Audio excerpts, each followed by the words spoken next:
topic natin ay miracles of healing, paggaling. So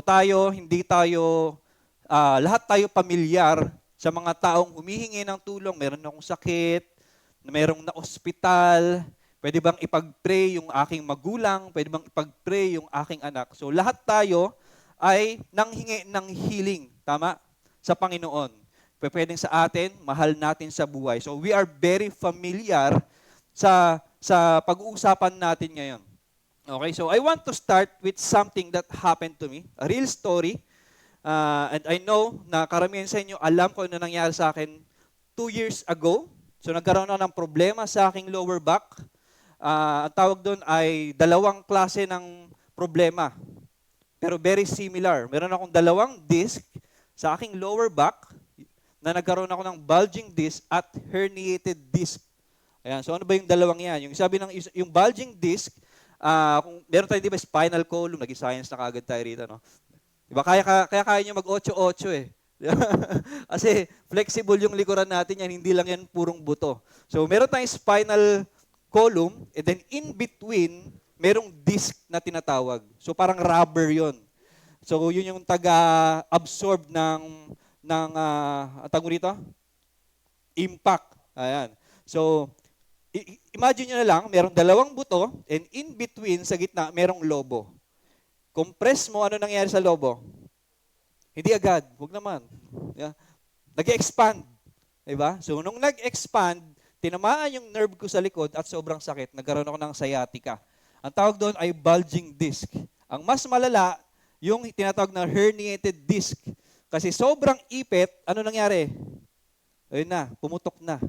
Merong laman sa loob, may material sa loob ng disc, nagkaroon ng crack yung disc, lumabas yung material at umipit sa aking nerve. So nung time na napunta ako sa emergency room, napakasakit. Every time na gumagalaw yung sasakyan, napakasakit. Yung ambulansya, napakasakit. Itra-transfer ako, napakasakit. Gigilid ako, napakasakit. Sobrang sakit. Meron akong gout, pero hindi makukumpara yung sakit ng pagkaipit ng nerve sa lower back. At sobrang sakit talaga. At ayokong gumalaw. Okay? And sana hindi nyo maranasan na yun. And habang ako ay nasa emergency room, meron akong katabi. Hindi ko siya kilala. Lalaki, tatay. Hindi ko alam kung ano yung pangalan niya. Hindi ko alam wala akong kakilala sa kanyang family. And then, bigla na lang siyang nawalan ng hininga. Nakita ng asawa ko yung pinakahuling hininga nung stranger na yon, nung lalaki na yon, nung tatay na yon. And then, dahil magkatabi kami, nakita ko lahat ng pangyayari. So, nangyari, merong pumuntang nurse, may tinawag na another nurse, another doctor, ang dami na nila, sinarado na nila yung kurtina, naglabas na ng aparato, naririnig ko yung mga aparato, they are trying to revive the man. And then naririnig ko yung instruction na magpapalitan sila every gantong segundo. And they try to revive the man. And ako naman nandoon, sobrang sakit. At nagdadasal din ako na, Panginoon, sana gumaling na ako ngayon din. That's my exact prayer noong mga panahon na yon. Pero habang ako ay namimilipit din sa sobrang sakit, pinagdarasal ko yung taong nire-revive sa aking tabi. And I gave my best prayer. I gave it all. At sabi ko sa Panginoon, Panginoon, pakita mo ngayon, Panginoon, yung pagiging Diyos mo. Revive this man. And you know what happened, church? You know what happened? He died. And I was still in pain. Nothing happened. So mga panahon na yan, nagtatanong ako sa Panginoon, akala ko nandito ako para sa lalaking ito. So I can pray for that person. Akala ko yun ang purpose ko kung bakit ako nasa emergency room. Sabi ko sa Panginoon, nasan ka, Diyos? Where are you? Why didn't you hear my prayer? Ayan, yun yung sinabi ko ng mga panahon na yan.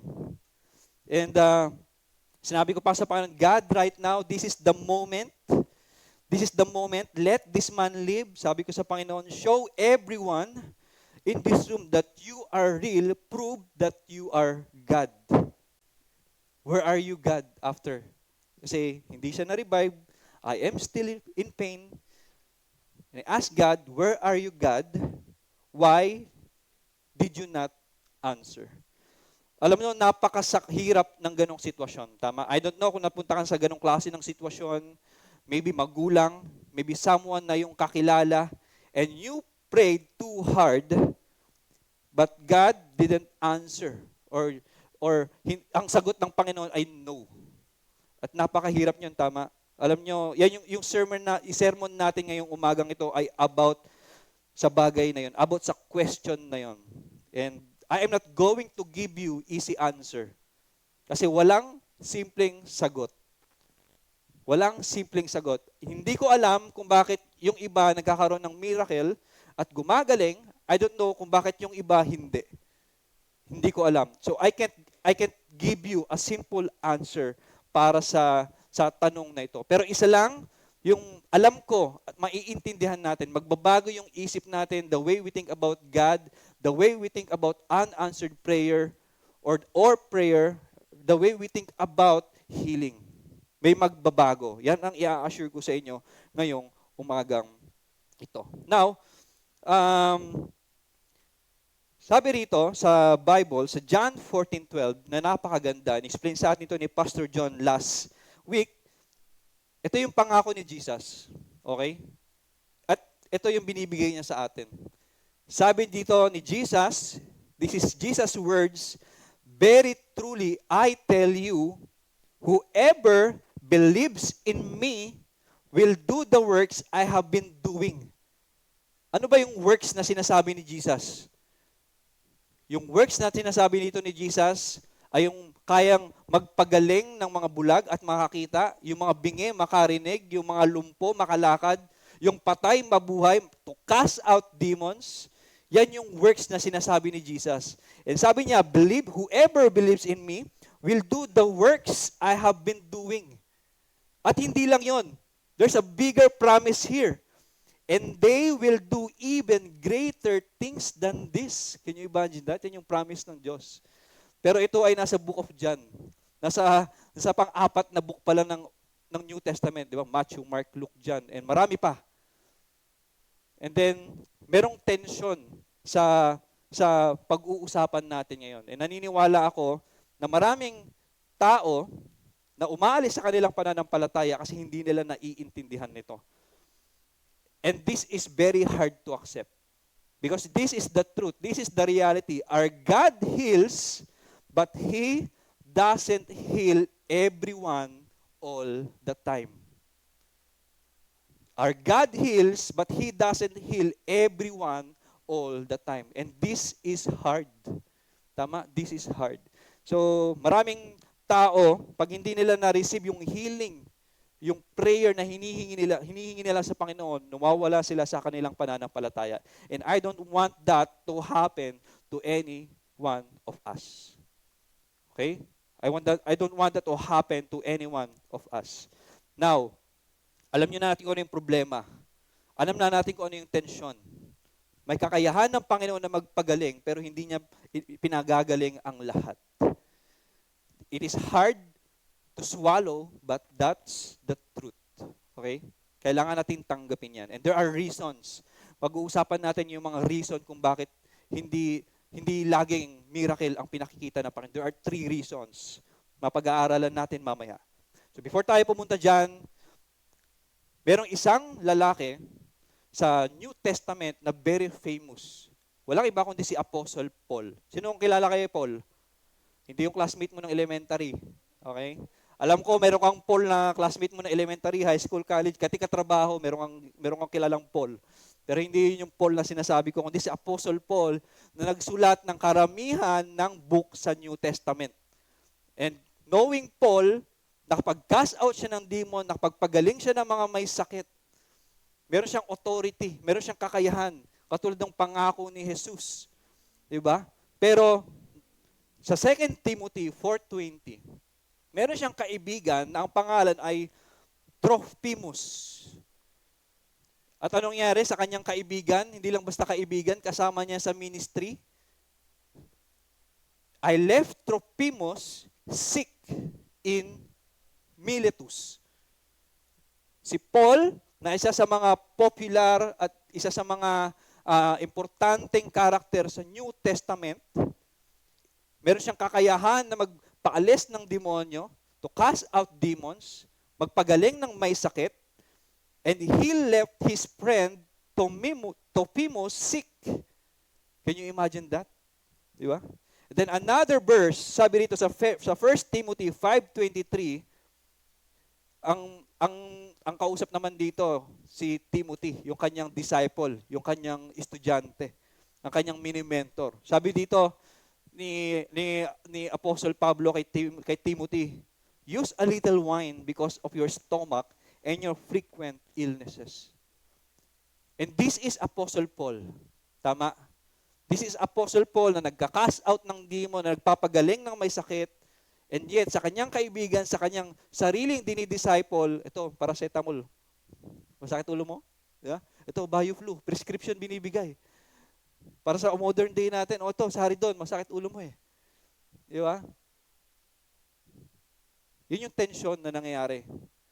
And makikita natin dito na it is very evident na hindi lahat, kahit kaya ng Diyos na paggilingin ang lahat, hindi niya pinagagaling ang lahat. And there are reasons. At kaya kailangan natin maging maingat, church. Kailangan natin maging maingat dito.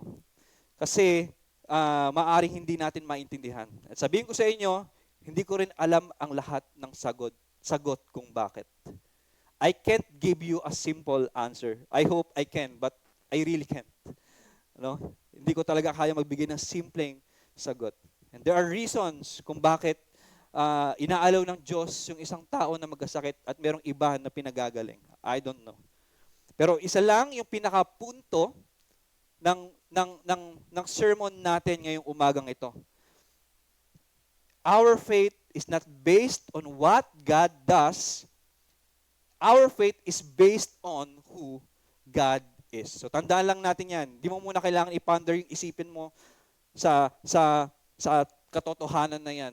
Later, may explain natin kung anong ibig sabihin yan. Now, ano ba yung mga ilang reason kung bakit sometimes hindi nagpe-perform ng miracle ang Panginoon? And there are 3 reasons. First is, Jesus did not do miracles just to prove Himself.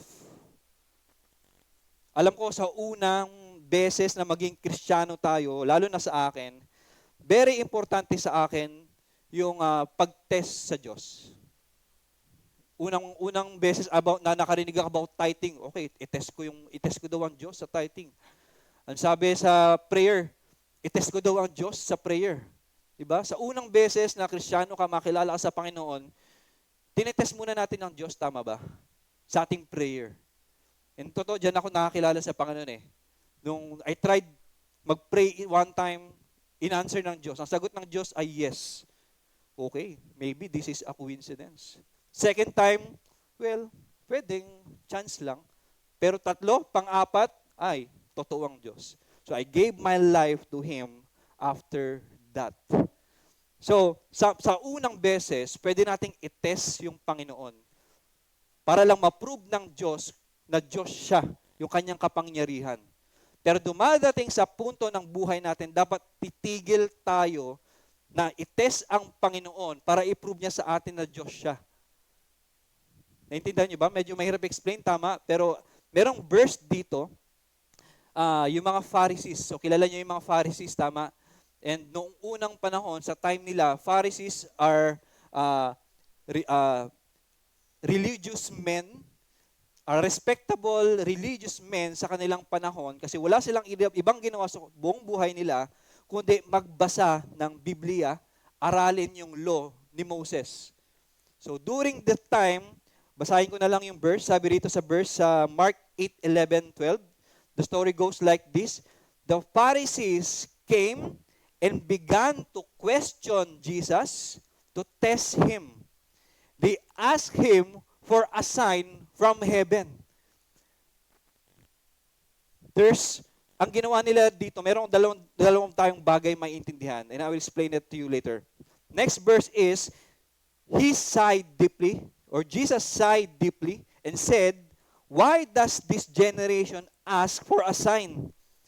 Truly, I tell you, no sign will be given to it. So merong dalawang bagay na may intindihan natin dito. Unang-una, yung mga Pariseo, lumapit sila sa Panginoon, hindi para i-search kung ano ang totoo, lumapit sila sa Panginoon para i-test ang Diyos. Alam nyo ba yung mga Pariseo na to, they are stalking Jesus Christ. Nakita nila yung ginawang miracle ni Jesus after miracle. Nakita nila kung paano yung bulag nakakita, yung pipe nakapagsalita, yung bingi nakarinig, yung pilay nakalakad, yung patay nabuhay, mag-cast out ng demons, miracle after miracle. And yet, after everything na nakita nila, ititest pa rin nila yung Diyos. Kailangan pa rin bang patunayan ni Jesus yung kanyang pagiging Diyos sa kanila? In church, sometimes ganyan tayo eh. Sometimes yung prayer natin ay hindi prayer ng pagsisik ng katotohanan. Sometimes yung prayer natin nagiging conditional. The other thing na mapapansin natin dito is Jesus sighed deeply. So ano ibig sabihin ng sigh deeply? Isang malaking buntong hininga. Nung narinig niya na lang hihingi ng sign yung mga Pharisees, ang sabi ng Panginoong Hesus, that's the sound of frustration. That's the sound of frustration. Ano pa bang sign ang ibibigay ko sa inyo? Nakasulat na sa Biblia, yun yung mga ancestor ko, paano ko iniligtas. Di ba? Sa Egypt, mga miracles, and the miracles na ginawa ni Jesus at that time, hindi kulang pa rin ba? And he sighed deeply and said, why does this generation ask for a sign? Truly, I tell you, no sign will be given to it. So, paano ba to? What does this looks like in our lives? Alam mo, sometimes when we pray, minsan nagpipray ka talagang legit or real na prayer. Na talagang, Panginoon, andito ako para makilala ka. I want to know you. Lumalapit ako sa iyo, nagtitiwala ako sa iyo. Pero aminin natin na minsan meron tayong mga prayer na tunog kondisyon. Nagtutunog kondisyon. And I have some examples here. Sometimes our prayers sound more like conditions. Parang ganito, God, if you heal my mother, then I will really commit to following you. Merong kondisyon, God, if you fix this problem, then I will believe that you are real. God, give me this sign, and I promise I will serve you. Dapat sa pagdarasal natin, hindi ganito. You know why? Bakit hindi dapat ganito? Ibig sabihin nun, yung pananampalataya mo, pag ganito ka magdasal, ay nakadepende sa gagawin ng Diyos.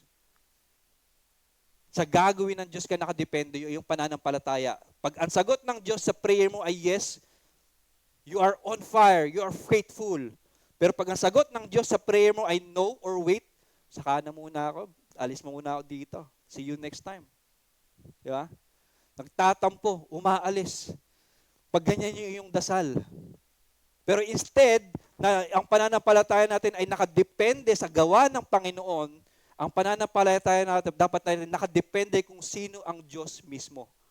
He is good, He is faithful, He is love. Jesus or God Himself, andun dapat yung ating pananampalataya. Hindi dun sa mga bagay na Kanyang ginagawa. Because sometimes ganyan tayo eh. Yan yung nagiging problema natin. Nagiging kondisyon yung ating panalangin. At mahirap 'yon. Hindi dapat natin gawin 'yon. Now, may mga bagay na pinagdadasal tayo and sometimes we are bold na pag nagdasal tayo. And we claim to the point na very confident tayo na ibibigay sa atin ng Panginoon. We are very bold. And ang promise ng Panginoon, maniwala tayo at ibibigay sa atin ng Panginoon. And continue doing that. Pero meron akong gustong linawin. Dapat, yung pananampalataya natin ay nakadepende sa Panginoon mismo, kung sino siya, hindi doon sa, hindi nakadepende saan? Sa sagot sa ating mga panalangin. Hindi dapat sa sagot sa ating mga panalangin, kundi kung sino ang Diyos. Now, point number 2. Ang sabi rito, Jesus never did a miracle that got in the way of God's bigger plan. So yung una, minsan enough na yung na ipakita ng Diyos sa iyo yung mga answer ng Panginoon, yung dati mong mga prayers, and then na-prove na sa iyo ng Panginoon na siya ay totoong Diyos. And sometimes that should be enough para mananatili kang faithful sa Panginoon. Okay? And second is, Jesus never did a miracle that got in the way of God's bigger plan. Another reason kung bakit minsan hindi gumagawa ng miracle ang Panginoon. Minsan yung miracle mismo ay maghihindran sa bigger plan ng Panginoon. Posible ba 'yon? Yes. And we can see it sa kwento mismo ni Jesus Christ. So merong moment kung saan isang gabi kinuha ng mga sundalo si Jesus. He was betrayed by Judas Iscariot. And nung time na andyan yung mga sundalo, isa sa mga disciple ni Jesus kumuha ng sword para depensahan si Jesus. Kasi huhulihin siya eh. Tama? Huhulihin siya. Pero ito ang sinabi ni Jesus, "Don't you realize that I could ask my Father for thousands of angels to protect us?" That's a miracle. Tama? Merong army sa harapan ni Jesus, mga sundalo sa harapan ni Jesus. And ang sabi ni Jesus, I could ask my Father thousands of angels to protect us. And that's a miracle kapag gagawin yun. And He would send them instantly. But Jesus also said, but if I did, how would the scriptures be fulfilled that describe that what must happen now? Alam niyo ba kung gaano ka-powerful ang isang anghel? Ang isang anghel sa Old Testament, kayang pumatay ng isang buong army, ang populasyon ay 185,000. Isang anghel. And dito, sabi ng Panginoong Jesus, 1,000 angels, that's overkill. Right? That's overkill. Baka buong mundo yan. Lahat ng army ng mundo. So why do you think hindi humingi ang Panginoong Jesus ng backup? Ba't hindi niya ginawa yon? It is because, sabi nga ni Jesus, if I did, how the scriptures be fulfilled that describe what must happen now. So ano ba yon? Ano ba yung bigger plan na hindi pwedeng mapigilan at mas importante? And we all know kung ano yung bigger plan na sinasabi ni Jesus. Alam natin kung ano yung sinabi sa scripture na dapat ma-fulfill. And what's that? The empty tomb. The cross. So imagine, lumabas yung mga anghel. Sa tingin niyo magkakaroon ng death sa cross? Sa tingin ba magkakaroon ba ng resurrection? Magkakaroon ba ng empty tomb? Wala. It will never happen. So, sinasabi ng Panginoong Hesus, meron siyang kakayahan na pigilan ang lahat na nangyayari. And the Father would send thousands of angels to protect Jesus. And now, but He did not ask. Hindi humingi si Jesus sa Ama. And He let the soldiers take Him. And during sa cross, walang ginawa ang Ama kundi panoorin ang si Jesus na mamatay sa cross. Tama? At kung nag-intervene si God, ang Ama, during that time, what will happen to us? No one will be saved. No one will be saved. Sometimes, a miracle will disrupt a bigger plan ng Panginoon. That's why minsan, naghahanap tayo ng breakthroughs, ng answer or yes na answer sa ating mga prayers. But sometimes, hindi, ang sagot ng Diyos ay no. Dahil minsan yung miracle mismo yung magdidisrupt sa mas malaking plano ng Diyos sa atin. Yan. So God did not step in with a miracle in the garden, and that no to the miracle made possible the greatest yes in all of human history. The greatest yes in all of human history. Eh nakita nga natin, 'di ba? Nung siya ay nasa cross, ang iniisip ng mga disciples ng mga tao, ito na yung huling journey natin kay Jesus. Maybe mga disciples nung time na nakikita nilang namamatay na si Jesus, nangihina na sa cross si Jesus, baka iniisip nila, bukas magbabalik na ako sa pagiging fisherman, bukas balik na ako sa normal, yung 3 years na pinagsamahan namin with Jesus, dito na mag-end. Maybe yun yung iniisip ng mga disciples ng mga panahon na yun. Akala nila tapos na ang lahat. At nagsisialisan na sila. Hindi nila alam, yun pa lang yung umpisa ng pinaka-greatest miracle. Tama? The greatest miracle. The empty tomb. The resurrection of Christ. So sometimes, Jesus never did a miracle that got in the way of God's bigger plan. Now, merong isang napakagandang story or napakagandang testimony ng isang tao. Ang pangalan niya ay Johnny Tada. And medyo nahirapan akong banggitin yung gitna. Yan, so, Rexon, di ko alam. So, yeah, Johnny Tada na lang or Johnny. And then, isa siyang babae. So, meron lang backstory, no? Noong 1967, when she was 17, siya ay bata, siya ay athletic, full of life, mahilig sa outdoor activities. He loved swimming, horses. Diba? Very, sa panahon natin ngayon, baka gusto niyo puro laro na lang kayo ng phone eh. Diba? Computer na lang kayo, tambay na lang sa kwarto. Pero ito yung tao to, gusto nasa labas, lumangoy, sumakay sa mga horses, mga outdoor activities, and her whole life was ahead of her. And then, merong tragedy na nang happen. One time, she dove into a lake, nag-dive, she hit the bottom, she never moved her arms or legs again. Never. And now, pinagdasal siya ng kanyang magulang, pinagdasal siya ng kanyang simbahan, pinagdasal siya ng mga taong nakapaligid sa kanya para siya ay mag-heal. But it never happened. Hindi dumating yung healing sa kanya. Pero, dahil sa kanyang naranasan, she built a ministry helping millions of people with disabilities.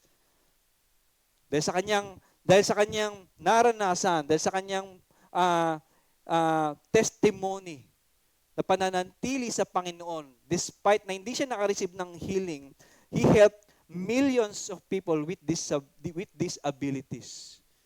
He shared the gospel to millions of people. She wrote more than 40 books, and she spoke to people in some of the most forgotten corners of the world. Napakaganda ng testimony na sinabi niya. And ito yung kanyang sariling salita. The wheelchair is not good, but God is good inside the wheelchair. But God is good inside the wheelchair. Alam mo kung ano yung naaalala ko sa sinabi niya? Yung sinabi sa Bible sa Romans 8:28. Ano yung nakasalagay sa Romans 8:28? All things works together for good to those who love Him. All things works together for good. Hindi sinabi rito na all things are good. Okay? All things good works together for good. Ganon kagaling yung Panginoon eh. Alam nyo, lampas isang dekada na akong Kristiyano. And hanggang ngayon, mystery pa rin sa akin yung wisdom ng Panginoon. It's still a mystery para sa akin. Hindi ko alam kung paano niya nakokontrol ang lahat. Hindi ko alam kung paano yung sa masamang pangyayari, merong good na nangyayari. Hindi ko alam kung paano niya ginagawa yun, to be honest. And hindi ko kailangan ma-stress yung sarili ko kung paano niya yun ginagawa. Di ba? So, all things works together for good to those who love Him. So, what does this mean para sa atin? Ano ba ibig sabihin nito? Kailangan ko maging maingat dito, no? Kasi ayokong sabihin na yung suffering na naranasan ni Johnny ay will ng Diyos. I don't want to say that eh. Kasi hindi lahat ng suffering, Diyos ang may dahilan.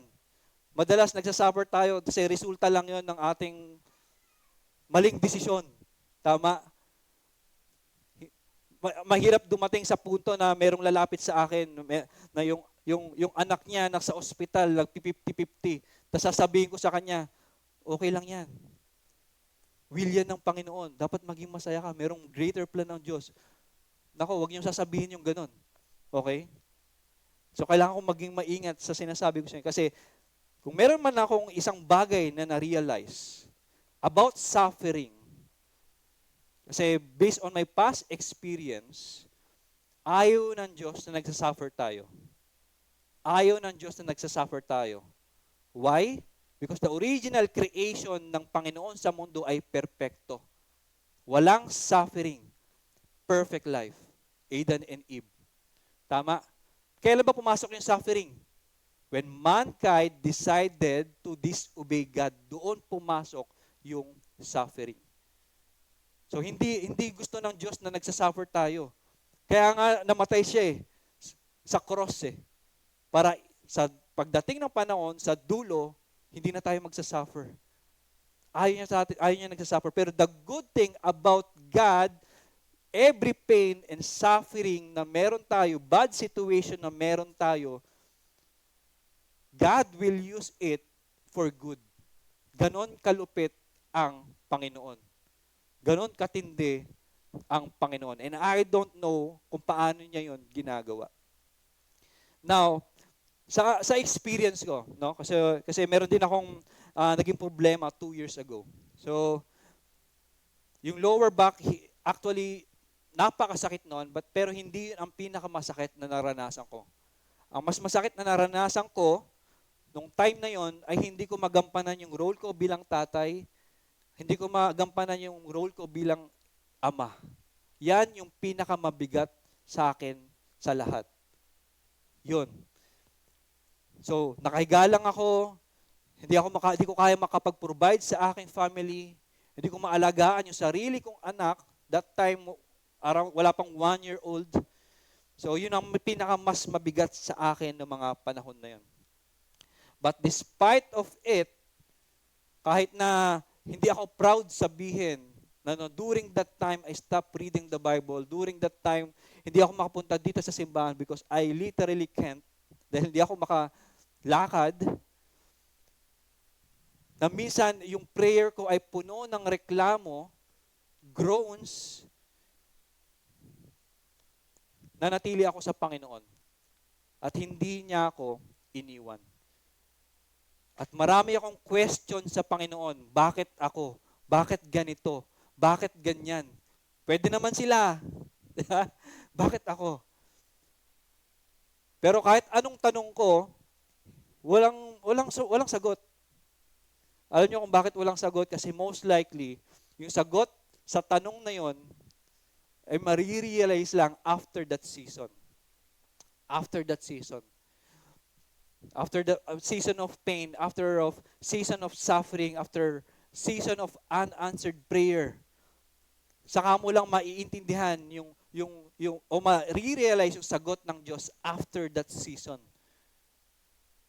And meron akong na-realize nung time na yon na hindi ko ipagpapalit sa kahit anong bagay. Yung experience ko, pwede ko ipagpalit kung gusto nyo. Pero yung bagay na natutunan ko, because of that season, ay hindi ko ipagpapalit. Alam niyo kung ano natutunan ko after that? Hindi ko natutunan yun habang nandoon ako sa suffering or before. Pero natutunan ko yun after kong malampasan yung suffering na yun. Total dependence in God. Total dependence on God. Nako, sabihin ko sa inyo, kung pwede lang na matutunan nyo yun, na sinasabi ko lang, sana ganun na lang. Para mas madali ang lahat. Diba? Sometimes sinasabi natin, matututo na lang ako sa nangyari sa buhay nila. Pero to be honest with you, sometimes you have to experience it para talagang ma-realize at matutunan mo talaga. And during that time, wala akong trabaho, walang trabaho yung asawa ko, meron kaming anak, I don't know kung paano kami nakasurvive. I don't know for almost a year kung paano kami nakasurvive. Diba? Dalawa kaming walang trabaho at meron kaming anak na bata. Paano kami nabuhay nung mga panahon na yon? Paano kami nakakain nung mga panahon na yon? Paano pa kami nakagala nung panahon na yon, nung pwede na akong makagala? Hindi ko ma-imagine. Until now, pag binabalikan namin ni JM yung nangyari, milagro talaga. Milagro. So one thing that I learned from that season is total dependence sa Panginoon. Total dependency sa Panginoon. Will ba ng Diyos na magkaroon ng problema sa likod, yung suffering na yon? Gusto ba ng Diyos na mag-suffer ako, na halos pag kumakain ako, nakahiga ako sa sahig? Kumakain ako, yung ulo ko nasa sahig, umiinom ako ng sabaw? Will ba yun ng Diyos sa akin? Sabihin ko sa inyo, church, hindi. That's just the result of my bad choices in the past. Dahil pinabayaan ko yung sarili ko, hindi ako nag-exercise. Pinabayaan ko yung weight ko. Kaya nahirapan yung aking lower back. Dahil bumibigat ako. At wala akong proper back hygiene. Pag umupo ako, sige, ganyan. Diba? Chill na chill. Ganyan talaga. It is the result of my choice, yung aking suffering. Pero the good thing about God, gagamitin niya ang lahat. God will use it and something good will come out of it. Hindi ko alam kung paano ginagawa ng Diyos. Hindi ko alam kung paano niya nagagawa yan, to be honest. Kung paano niya, you have to experience it yourself. You have to experience it yourself. Pero wag naman yung sa lower back. Ayoko mangyari sa inyo yun. Ayoko mangyari sa inyo yun. Napakasakit. But never kong ipagpapalit yung bagay na natutunan ko yun. So one time, last year, December, nawala ng trabaho yung asawa ko. Umiiyak siya. Kasi wala daw siyang trabaho. Paano daw yung mga beats, parang ganyan-ganyan. Ako naman noong time na meron akong trabaho. Siyempre, hindi ko naman pwedeng sabihin sa kanya, parang last year lang, wala tayong trabaho, nabuhay naman tayo. Tapos ngayon, meron akong trabaho, ganyan-ganyan. Tapos mag-aalala ka. Siyempre, hindi ko naman pwedeng i-invalidate yung kanyang feelings. Feelings niya yun. Totoo yun, umiiyak eh. Di ba? So I need to comfort him. Pero during that time, hindi ako nag-aalala. Bakit? Meron nga akong trabaho eh. Ni-restore na nga ako ng Panginoon eh. Kaya ko na nga maging asawa na provider eh. Kaya ko na nga mag-alaga ulit ng anak eh. Di ba? Na mas malala pa yung naranasan ko last year. So, bakit ako mag-worry? So, hindi ko ipagpapalit yung naranasan ko. Kung ano yung ginawa, ano yung binild sa akin ng Panginoon during that pain and suffering. Naniniwala ko hindi will ng Diyos na mag-suffer ako nun. Pero wala lang choice kasi pasaway kasi ako. Diba? So sometimes ganyan din yung nangyayari sa buhay natin, church. Okay? So wag mong sasabihin na will ng Diyos kung bakit ka nagkasakit para meron kang matutunan na ganyan. Wag mong sasabihin yan, ha? Wag niyo sasabihin yan. Okay? Wag niyo sasabihin yan. At isa pa na ayokong maririnig mula sa inyo, maliit kasi yung pananampalataya. Yung pananampalataya mo kasi hindi malaki. Maliit kasi. Ano ba yung Diyos mo? Gaano ba kalaki yung Diyos mo? Parang ganun, ano? Parang ginagawa parallel yung laki ng pananampalataya dun sa miracle or dun sa pagsagot ng Diyos sa ating mga panalangin. So God will use anything. Hindi sasayangin ng Diyos yung suffering mo kahit na ikaw yung nag-cause ng suffering mo. Yung heartbreak mo. Anything. Anything. And I want us to really understand this. Yung pinaka-main point ng ating topic, yung ating pananampalataya ay hindi dapat nakadepende sa ginagawa ng Diyos. Dapat nakadepende kung sino ang Diyos. Okay? Kung sino ang Diyos. Bakit kaya? You know why? Kasi darating yung time na mayroong season ng iyong buhay, season of answered prayers. For sure, there will be seasons in your life na puro answered prayers. Para kang nasa alapaap niyan. I can conquer the world. Diba? Lahat ng panalangin ko, sinasagot ng Diyos. Anak ako ng Diyos, di ba? Pero maybe another next season, ibang season naman. Maybe it's a season of unanswered prayer. It's a season of unanswered prayer. Anong gagawin mo ngayon? Kung yung pananampalataya natin nakadepende sa gawa ng Panginoon, kamusta ka pag doon ka sa season of unanswered prayer? What will happen to you? You will collapse. That's why, church, sometimes yung unanswered prayer na pasundot-sundot sa buhay natin, sometimes it is God's love for us. It is God's love for us para it is a blessing in disguise. Yung mga minsan yung mga unanswered prayer. Alam niyo kung bakit? Hinahanda ka niya na sige, bigyan kita ng isang unanswered prayer para malaman mo, dapat manatili ka pa rin faithful sa akin. Huwag kang lalayo sa akin kahit na unanswered prayer. At para maintindihan mo, dapat sa akin ka lumapit. Hindi doon sa kaya kong gawin, pero kung sino ako. Para sa that time, the season of unanswered prayer, you will not collapse. Diba? You will not collapse. Mananatili ka sa Panginoon. Kasama mo ang Panginoon.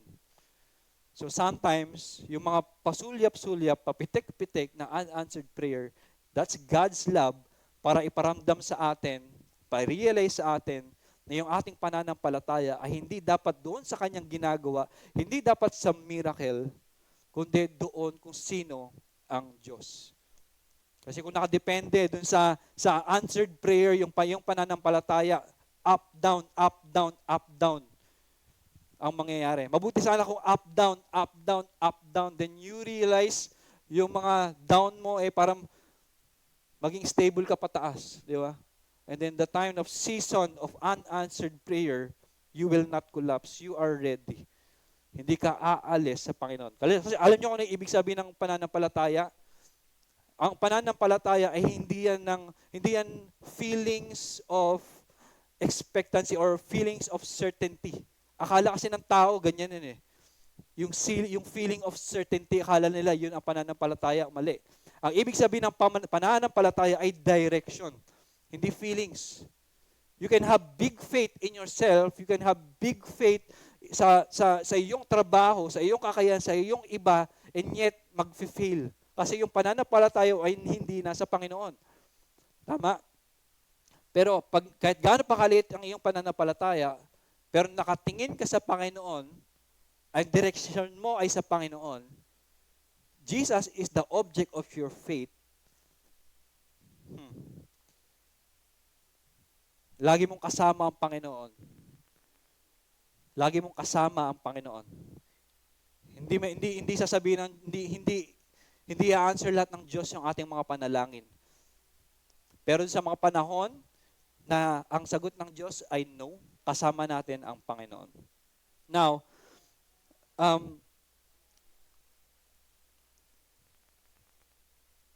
number 3, another reason why sometimes God didn't do miracle. And napaka-importante rin neto. Sabi rito, Jesus did not do miracles where there was no faith. Jesus did not do miracles where there was no faith. And isa sa mga best example neto ay yung lugar kung saan siya lumaki. Saan ba lumaki si Jesus? So may nakakaalam ba? Nako, may nakalimutan na magbasa ng gospel books. Saan nakatira si Jesus? Sa Israel. Nazareth. Tama, doon siya lumaki. And sabi sa Matthew 13:58, and he did not do many miracles there because of their what? Lack of faith. So sometimes, Jesus did not do miracles where there was no faith. Diba? Hindi naman ibig sabihin na hindi kaya ng Diyos, na wala siyang kapangyarihan sa Nazareth. The power is always there. Kung saan siya mapunta, laging may kapangyarihan. It's just that, sa Nazareth, there is something missing. There's no faith there. Siguro dahil kilala ko si Jesus, kasama ko lumaki yan eh, kalaro ko yan dati eh. Di ba? Kilala ko yung magulang yan, si Mary tsaka si Joseph. Di ba karpintero yan?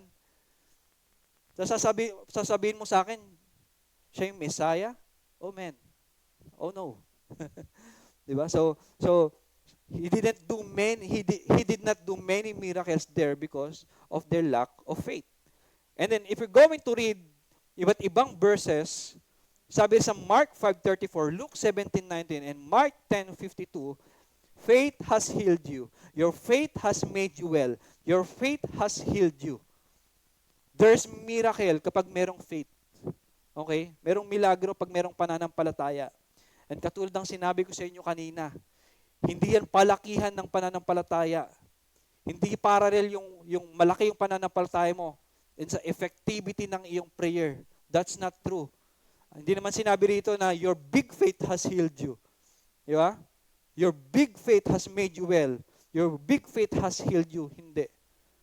Alam mo, ang kagandahan sa Panginoong Jesus, sa Diyos, hindi nagmamatter kung gaano kalaki o kaliit ang iyong pananampalataya.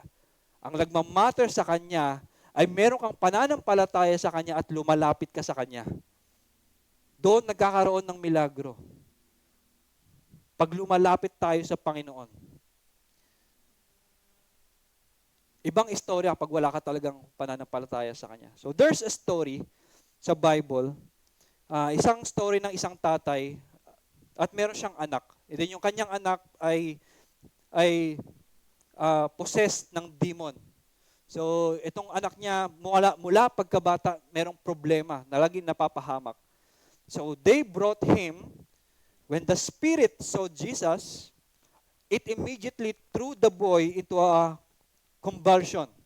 He fell to the ground and rolled around, foaming at the mouth. Diba? So, yung iba, may picture ka niyan, yung parang napopossess, diba? Talagang, minsan may boses na nakakaiba. So nangyari gano'n nung nakita si Jesus. And Jesus asked the boy's father, how long has he been like this? Sabi ng tatay, from childhood, he answered. It has often thrown him into fire or water to kill him. And this one gets very interesting at napaka-importante. And I want your 100% focus on this. Because I believe this is very important. And the father said kay Jesus, but if you can do anything, take pity on us and help us. Ano yung reply ni Jesus? If you can. Did I hear it right? Parang sa panahon, seryoso? Sinabi mo sa akin na kung kaya ko? Di ba? After doing miracles after miracles, patay na buhay, bulag nakakita, pipe nakapagsalita, pilay nakalakad, then ang sasabihin mo sa akin, kung kaya ko, if you can, said. But Jesus said, everything is possible for one who believes. Everyone is possible for one who believes. Ito yung reply ng tatay. Immediately, the boy's father exclaimed, I do believe, help me overcome my unbelief. And after that, kinas out ng Diyos yung demons, nag-heal yung bata. Malaki ba yung pananampalataya ng tatay? Sino magsasabi sa akin na malaki yung pananampalataya ng tatay? Maliit yung pananampalataya ng tatay. To be honest nga, lumapit siya sa Panginoon. Hopeful, but he is not sure. If you can, sabi, if you can, have pity on us. Lumapit siya sa Panginoon, hopeful, but not sure. Naniniwala siya, sabi niya, I do believe, but I have my doubt. Help me overcome my unbelief. In church, I do believe that this verse, yung sinabi ng tatay, I do believe, help me overcome my unbelief, ay isa sa mga importanteng prayer na dapat nating idinadasal. Because it is not always na yung pananampalataya mo ay malaki. It is not always that you are on fire. Sometimes you have your good days, and sometimes you also have your bad days. Tama? And sometimes we have to say or pray yung sinabi ng Ama. I do believe, I have my doubts, help me overcome my unbelief. Gumaling yung bata, hindi dahil malaki yung pananampalataya ng tatay. Gumaling yung bata kasi lumapit siya sa Panginoon. Ganon ang ibig sabihin ng pananampalataya. Paglapit sa Panginoon. It is not a feeling. It is a direction. So let's make sure na lagi tayong nakatingin kay Jesus. At ang maraming story ng ganito sa Biblia, kung saan nagsisiksikan, ang tawag mo dyan, naghahawi ng tao para lang mahawakan yung fabric ng damit ni Jesus. Kailangan lang natin lumapit sa Panginoon. And don't be too hard on yourself. Nasasabihin mo, maliit kasi yung pananampalataya ko. It doesn't matter sa Panginoon. If that small faith is enough for the Father, it is also enough para sa'yo. A faith na kasing laki ng mustard seed can do what? Can move mountains. Can move mountains. Kaya ayoko makakarinig sa inyo na sasabihin, kaya ka ganyan kasi kulang ka sa pananampalataya. Kaya ka ganyan kasi baka you need to pray hard. Don't say that, okay? Don't say that. Kulang ka kasi sa pananampalataya, dapat lakihan mo pa. Pray more. Magkaroon ka ng confident lalo sa Panginoon. No, church, that's wrong. Hindi nakaparallel sa laki ng pananampalataya natin yung pagsagot ng Panginoon. Ang mahalaga, faith, meron kang faith sa Panginoon. It doesn't matter kung yung faith mo ay may pagdududa. God can handle it. God can handle it. I assure you that. God can handle it. As long as your direction ay nasa Panginoon. Katulad ng ginagawa ng mga tao in the past. Kung saan pumunta sa Jesus, pinupuntahan nila. Papunta sa Panginoon, hindi palayo. Hindi palayo. As long as you have faith. Kaya napakaganda. And another kwento, walang iba kundi si Job. When we know si Job ay napaka-importante. Si Job ay isa sa mga sa panahon niya ay napakayaman. Meron siyang family, meron siyang magandang business, meron siyang magandang health, and all at once, kinuha lahat yon. Kinuha yung kanyang kayamanan, kinuha yung kanyang mga anak, at nawala yung kanyang health. Kasi nagkaroon siya ng problema sa balat to the point na nakahiga na lang siya sa ashes. Ganun katindi. At hindi gradual, na pinaabot ng ilang taon, ng ilang buwan, kundi all at once, biglaan. And during that time, he is arguing with God, he is questioning God, pero ito yung sinabi niya. After everything nang kinuha sa kanya, his wealth, his health, his family, ito yung sinabi niya, though he slay me, yet will I hope in him. Though he slay me, yet will I hope in him. Despite ng pagkuha ng Diyos sa lahat sa kanya. Kanyang pera, kanyang mga anak, kanyang kalusugan, mga maling kaibigan, mga advice ng mga kaibigan niya, basahin yun, wag natin tularan yung mga kaibigan na yun. Pero sinabi pa rin niya, though he slay me, yet will I hope in him. Despite of everything that happened to Job, hindi siya umalis sa kanyang pananampalataya na natili siya sa Panginoon. And what's the end of the story? Ni-restore ng Diyos ang lahat sa kanya. Ni-restore ng Diyos ang lahat sa kanya. Church, ganyan yung ibig sabihin ng pananampalataya. Hindi nakadepende sa answered prayer. Hindi nakadepende kung maganda ang sitwasyon. Hindi nakadepende kung gusto mo yung nangyayari sa paligid mo. No. Ang pananampalataya ay nakadepende sa Diyos mismo.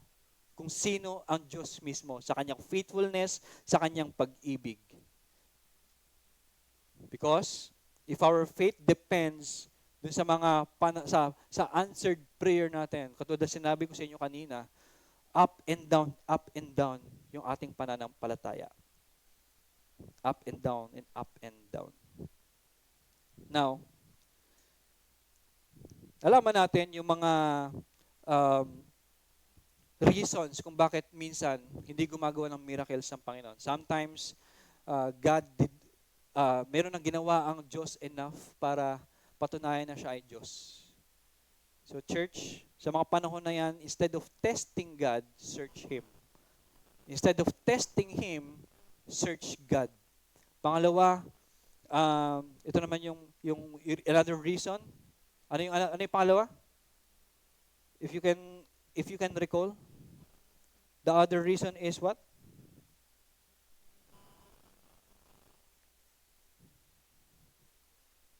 Basahin natin. Sabi rito, Jesus never did a miracle that got in the way of God's bigger plan. And pangatlo is what? Jesus did not do miracles where there was no faith. So what's the big idea? Sinabi ko na yung big idea kanina. Our faith is not based on what God does. Our faith is based on who God is. So that's the main idea. Now, sino ba ang Diyos? Who is God? Who is God? God, who He is. He is the God who died and came back to life. Alam mo, napakaganda ng kanta kanina, no? About the resurrection ng Panginoon. Yun yung Diyos natin. He died and came back to life. So, gaano ba ka-importante yung resurrection na yan? Yung kanta kanina about sa pag-resurrect ni Jesus. Alam niyo kung gaano yun ka-importante sa buhay natin during time of mga panahon na nagsasuffer tayo.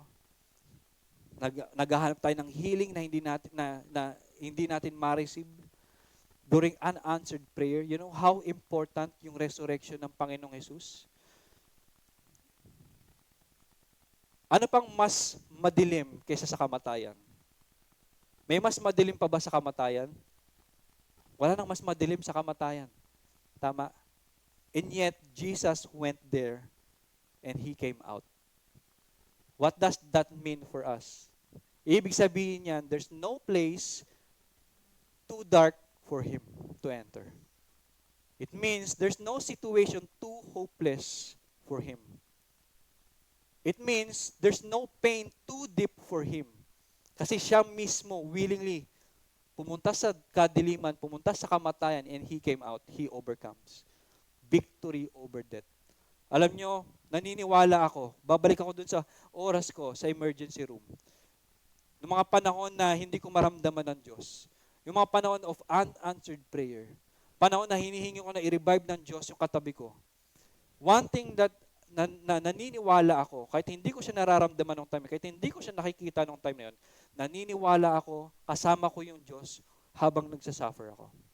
Naniniwala ako na kasama ang Diyos ay nandoon sa lalaking katabi ko sa kanyang huling hininga. Kasi ganun ang Diyos, church. Ganun ang Diyos. Hindi lang natin siya kasama during our highs, during the time of answered prayer. Hindi lang doon. Pero during din sa darkest moment ng ating buhay, kasama natin ang Panginoon. Yan yung aking paniniwala. So church, our faith is not based on what God does. Our faith is based on who God is. So before we pray, hindi ko kasi alam kung ano yung mga pinagdadaanan ninyo ngayon. I don't know if it's heavy. I don't know. Maybe it's a prayer that has not been answered. Maybe a healing that has not come. Maybe you are in a season that is very dark. Maybe you are questioning God, like the question that I asked God, where are you? Where is God? And God is silent. So I want to tell you this. God is not absent. And He is not ignoring you. He is not punishing you. It's just that in the middle of pain and suffering, in the middle of the hard thing, He is always there working in ways we cannot see. And I want you to say what the Father say.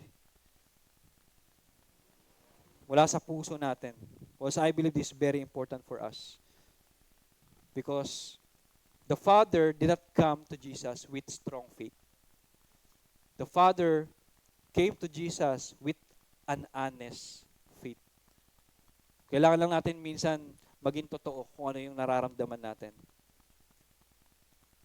I do believe, I have my doubts, help me overcome my unbelief. Pwede ba natin sabay-sabay basahin yung nakalagay sa screen? This is the prayer that we should be praying all the time. In 3, 2, 1, go. Do believe. Huwag natin kalilimutan yan. During sa time na nanghihina tayo spiritual. During sa time na yung faith natin ay mababaw.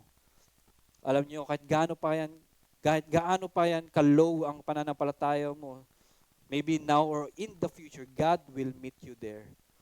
That small faith, kahit may duda, is enough for the Father and it will be enough for you.